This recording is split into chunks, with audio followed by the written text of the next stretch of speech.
पवित्रे ब्रह्मोपदेष्ट्रे मे गुरवे दैवताय च प्राप्याय प्रापकायास्तु नमः श्रीनिधये नमः।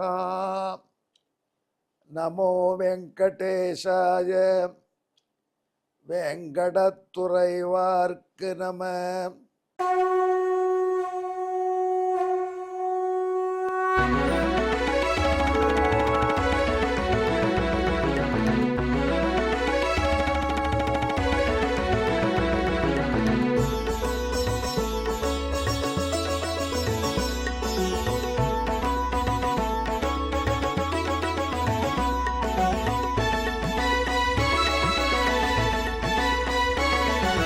सहस्रनामं सहस्रनामं श्रीवेङ्कटेश सहस्रनामं सहस्रनामं सहस्रनामं श्रीवेङ्कटेश सहस्रनामम्।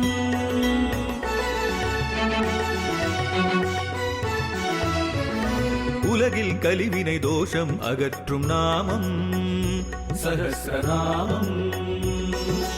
உயர்வுகளை வாழ்வில் அளிக்கும் நாமம் சஹஸ்ரநாமம். திருமலையில் தினம் அர்ச்சனை நடைபெறும் நாமம் சஹஸ்ரநாமம். திருவேங்கடனின் தரிசனம் காட்டும் நாமம் சஹஸ்ரநாமம். सहस्रनामं सहस्रनामं श्रीवेङ्कटेश सहस्रनामं सहस्रनामं सहस्रनामं श्रीवेङ्कटेश सहस्रनामं। அன்பர்களே வணக்கம். இப்பொழுது நாம் திருவேங்கடமுடையானுடைய திவ்ய சஹஸ்ரநாமத்திலே 506வது திருநாமத்தை சுவைக்கப் போகிறோம்.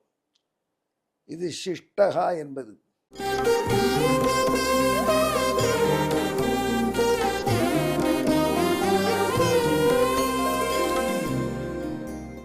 பொதுவாக உலகத்திலே சிஷ்டன் என்றால் தூய்மையானவனை சொல்வார்கள். திருவேங்கடமுடையானுடைய தூய்மைக்கு என்ன பஞ்சம்? அதெல்லாம் அவனை சிஷ்டன் என்று சொல்லலாம். அவர் ரொம்ப சிஷ்டர், ஆச்சார அனுஷ்டான சீலர் என்று பெரியோர்களை சொல்வார்கள். அது மாதிரி சிஷ்டர்கள்னு சொல்லக்கூடிய நாம் நம்பக்கூடிய, ஏற்கக்கூடிய, பூஜிக்க தந்தவனை சொல்லக்கூடிய வார்த்தையாக அதை வைத்திருக்கிறார்கள்.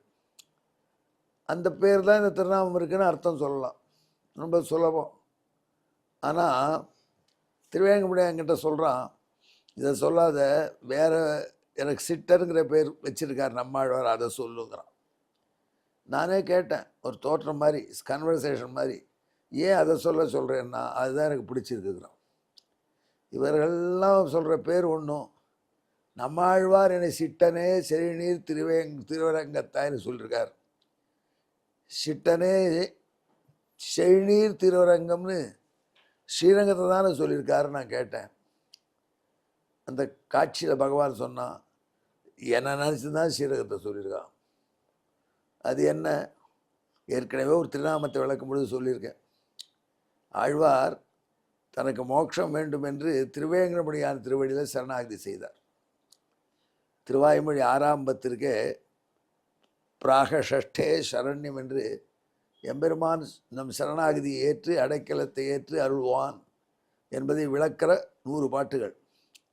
அந்த 6ஆம் பத்தின் கடைசி நிறைவு பதிகம் திருவேங்கடமுடையானை பற்றியது. உலகமுண்ட பெருவாயா உலப்பில் கீர்த்தி அம்மான்னு தொடங்கிறது. அதில் அடிக்கீழ் புகழ்ந்து அடீர் என்றென்று அருள் கொடுக்கும் என்று, என் திருவடி வாரத்தில் அடைக்கலம் மூந்தீர்களானால் அவங்களுக்கு நிச்சயமாக வானுலகமே தருவேன் என்று எம்பெருமான் சொன்னான். நம்மாழ்வாரோ சரணாதி பண்ணார். உன் அடிக்கீழ் அமர்ந்து புகுந்தேனே அகலையில்லே நிறையும் என்று அலர்மேல் மங்க உரைமார்பா என்று ஸ்ரீனிவாச பிரபுவே உன் திருவடியிலே அடைக்கலம் புகுந்தேன்னு சொன்னார். நான் அடைக்கலத்தை ஏற்றுக்கொள்கிறேன் என்று பகவான் சொன்னான். ஆழ்வார் ரொம்ப குஷியாயிட்ட, மோட்சம் போகிறோம். மறுநாளைக்கு அடுத்த வினாடி பார்க்குறார், பசிக்கிற இந்த உலகத்து துன்பங்கள் இன்பங்கள்லாம் கள்ளப்படுறது. மனசு இவைகளை பற்றி சிந்தனை வரா மாதிரி இருக்குது. நாம் வைகுண்டம் கொடுக்குறேன்னு பகவான் சொல்லிட்டானே, உடனே இந்த சிந்தனைகள்லாம் போக வேண்டியதானே, அவனை தானே ஞாபகம் வரணும். அவனை அனுபவிக்க வைகுண்ட லோகத்தில் நாம் இருக்க வேண்டுமே. அது இல்லாமல் இந்த ஊர்லேயே இன்னும் இருக்கோமேன்னு ஆழ்வார் சிந்தனை பண்ணி பார்த்தார். பகவானை பார்த்தார் ஒரு பார்வை. அவனோ ஒரு புன்முறுவல் பூத்தான். திருவேங்கடமுடையான் எதுக்கு பூக்கிறான் புன்முறுவல், ஏதோ மாய பண்ணுறான் அப்படின்னு ஆழ்வாருக்கு டவுட் வந்துடுச்சு. செய்யக்கூடியவன் உடனே செய்ய வேண்டியதானே. மோட்சம் தரேன்னு சொன்னால் ஆகட்டும் பார்க்கலாங்கிறவ இழுத்தடிச்சா. அதனால் ஆழ்வாருக்கு மெல்ல மெல்ல பகவான்கிட்ட கோபம் வந்துடுச்சு, ஊடல் வந்துடுச்சு. உரிமையோடு ஆழ்வார் அவனை சாடுறார். சாடின ஆழ்வார் என்ன பண்ணார், இது வேண்டாம் ஸ்ரீரங்கத்திலே போவோம், அந்த பெருமான்டே சரணாதி பண்ணுவோங்கிற மாதிரி ஸ்ரீரங்கத்தை நினைக்க ஆரம்பித்தார். அப்போ ஆழ்வாருடைய திருத்தாயார் பேசுவது எப்படி இருக்குமோ, ஆழ்வார் என்கிற ஒரு தலைவி, அந்த தலைவியின் தாயார் பேசுவது எப்படி இருக்குமோ அப்படிப்பட்ட பேச்சுக்களை ஆழ்வார் தான் தன் பாசுரமாக வெளியிடுறார். கங்குலும் பகலும் கண்டுயிலறியாள் கண்ணநீர் கைகளால் இறைக்கும் என்று அந்த திருவேங்கடமான உடனே மோட்சம் தராத குறையை இப்படி பண்ணுறையே பகவானே உனக்கு நியாயமா என்று திருவரங்கத்தில் கம்ப்ளைண்ட். உண்மையிலே யார் பேருக்கு இந்த கம்ப்ளைண்ட் கொடுக்கணும், அது கம்ப்ளைண்ட்டு திருவேங்கடமுடையான் பேரில் கொடுக்கணும். அது தப்பு தவறி அட்ரஸ் ராங்காக போட்டு ஸ்ரீரங்கம் பெருமாள் மேல் இப்போ கம்ப்ளைண்ட். அப்போது ஒரு வார்த்தையை சொல்கிறாளாம் நம்ம ஆழ்வாருடைய தாயார், சிட்டனே சிஷ்டான்னு கூப்பிடுறான். சிஷ்டான்னு கூப்பிடும்போது இப்போ அன்போடு கூப்பிடுறாளா மரியாதையோடு கூப்பிடுறான்னா, இல்லை ஊழலில் கூப்பிடுறா, கோபத்தில் கூப்பிடுறா. இந்த பெண் ஊழலில் இருக்கிற பெண்ணுடைய வார்த்தை இப்படித்தான் அமையும்னு தாயார் பாடுறா. அது என்னன்னா, சிட்டனே நீ ஒரு சிஷ்டன் மாதிரி வேஷம் போடுற, உண்மையிலே சிஷ்டன் கிடையாது.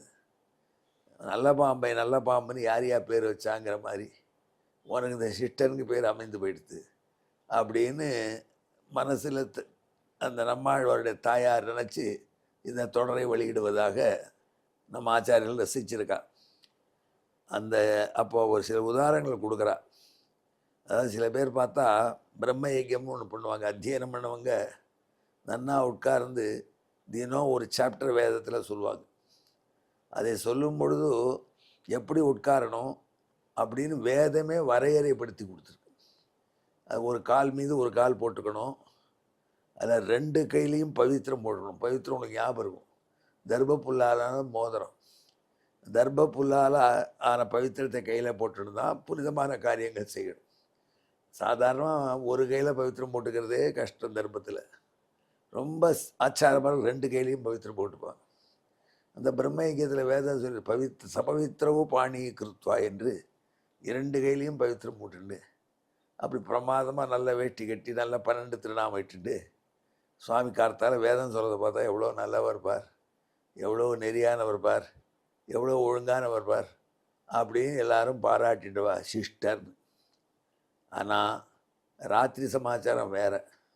எதோ வந்ததுன்னா இவர் யாரோட தொடர்பு கூடாதோ அவங்கள கூட தொடர்பு கொள்ள போவார். அவரை பார்த்து சிஸ்டர்னு சொன்னால் எப்படி இருக்கும், அந்த மாதிரி தான் உன்னையும் சிஸ்டர்னு சொல்கிறேன் என்று ஆழ்வாருடைய தாயார் அரங்கத்தம்மான் மீது கோபம் கொள்றத திருவேங்கடமுடையான் மீது உள்ள கோபத்தை டிரான்ஸ்ஃபர் பண்ணி சொல்கிறா. அதனால் பாரு, அந்த அந்த சிட்டன்னு ஆழ்வார் திட்டுற வார்த்தை ஆழ்வார் தாயார் வார்த்தையாக ஆழ்வார் நமக்கு கொடுத்துருக்க அந்த பட்டம் அது ரொம்ப பிடிச்சிருக்கு, அப்படி அர்த்தம் சொல்லுன்னா. ஏன் பெருமானே இது வீண் வம்பு நான் மாட்டிக்க வைக்கிறேன், சிஷ்டன் என்பதற்கு இயற்கையான அர்த்தத்தை அப்படியே சொல்லக்கூடாதா? இது நம்மாழ்வார் தாய்ப்பாசுரம் பாடும் பொழுது அவருடைய தாயார் உண்மை சிட்டனேன்னு நக்கலாக எகத்தாளமாக சொல்லியிருக்கா. அந்த பேர் தான் எனக்கு பிடிச்சிருக்குன்னு சொல்கிறியே, அப்புறம் இது எதுக்கு இந்த மாயை அப்படின்னு நான் கேட்டேன். பகவான் சொன்னான், எனக்கு என்னுடைய பக்தர்கள் எப்படி கூட்டாலும் பிடிக்கும், அவர் எந்த பெயர் வைத்தாலும் அந்த பெயர் பிடிக்கும். அவர் வந்தது எப்பெயர் மற்ற பெயர், அது எனக்கு அவர் உகந்து சிட்டன் என்று பட்டம் சூட்டினாள். அது ரொம்ப பிடிச்சிருக்கு, அந்த பெயர்லேயே சொல்லணும். அந்த பெயருக்கு அவர் கொடுத்த விளக்கத்தையே தான் சொல்லணும். அந்த விளக்கம் சொன்னால் தான் எனக்கு பிடிக்கும்னுட்டான். சரி, நானும் உங்களுக்கு அந்த விளக்கத்தை சொல்லிட்டேன், நீங்களும் கேட்டீங்க. எவ்வளோ உரிமையோடு நம்மாழ்வார் பாடுறார் பாருங்க, பகவானே சிட்டனே. அதைத்தான் 506வது திருநாமமாக நாரதரும் சொன்னார் என்று கொள்ள வேண்டும் என்று ஒரு கருத்தை எனக்கு திருவேங்கமுடையான் சோழப்படினான். உங்களோட பகிர்ந்து கொண்டேன். இந்த சிஷ்டனாகிய பகவானை தியானம் பண்ணினால் நம்மை யாரும் இந்த மாதிரி வேஷம் போடுற சிஷ்டன்னு சொல்ல மாட்டார். ஒரு வேஷதாரி சிஷ்டன். சில பேர் என்ன பண்ணுவாங்க, எஃப்எஸ்ன்னு ஒருத்தருக்கு பேர் எங்கள் ஊரில் கிராமத்தில், யார் எஃப்எஸ் அப்படின்னு, ஐஎஃப்எஸ் படிச்சிருக்காரா, எஃப்எஸ் அதெல்லாம் ஒன்றும் இல்லையா, அது ஃப்ராடு சேஜ் அப்படின்னு. ஃப்ராடு சேஜை எஃப்எஸ்ன்னு சொல்லுவோம். அவங்களுக்கு தான் புரியாது. இப்போ திருவேங்கடமுடையானுக்கு இத்தனை கோடிக்கணக்கான திருநாமங்கள், வேதத்தில் உள்ள ஒவ்வொரு எழுத்தும் எம்பெருமானுடைய திருநாமங்கள். யாவந்தி வேதாட்சராணி படித்தானி த்விஜாதிபி தாவந்தி ஹரிநாமானி கீர்த்தித்தானி ந சம்சயா என்று வேத விற்பனர்கள் சொல்கிறார்கள்.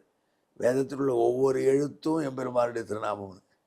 அத்தனை இருந்தும் கூட அவனுக்கு இந்த நம்மாழ்வார் தாய்ப்பாசுரத்தில் வரக்கூடிய சிட்டன் தான் பிடிச்சிருந்தால் அவன் என்ன பண்ண முடியும்? அந்த இட்டமான பெயரை இட்டே நான் உங்களுக்கு சொன்னேன். இதற்கு பின்னணியான ஸ்லோகத்தை கேளுங்க.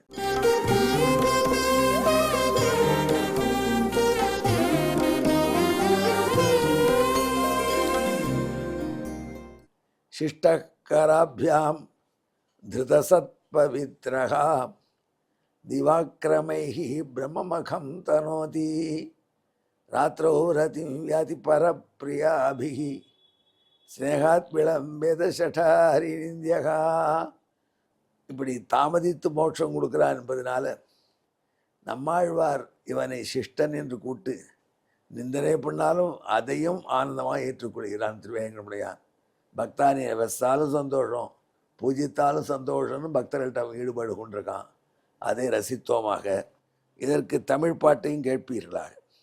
இருகை தர்பை புல் ஆழி பூண்டு, ஆழினம் மோதிரம், இருகை தர்பை புல் மோதிரம் பூண்டு இருக்கார் மறையோதி பகலில் இரவில் பிறர்மனை நாடும் சிட்டாவோ என சடகோபன் ஊடி சாடியதால் சிட்டன் என்னும் பெயரும் பெற்றான் திருவேங்கடமுடையான் தானே.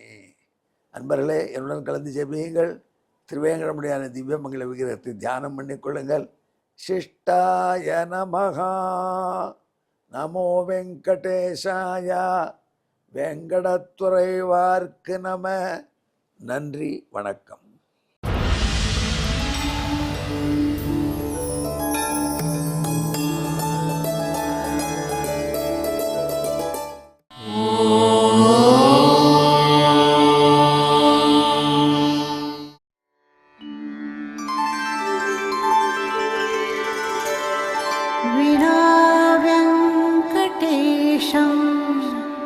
ननाथो ननाथः सदा वेङ्कटेशं स्मरामि स्मरामि. हरे वेङ्कटेश प्रसीद प्रसीद. प्रियं वेङ्कटेश प्रयच्छ प्रयच्छ.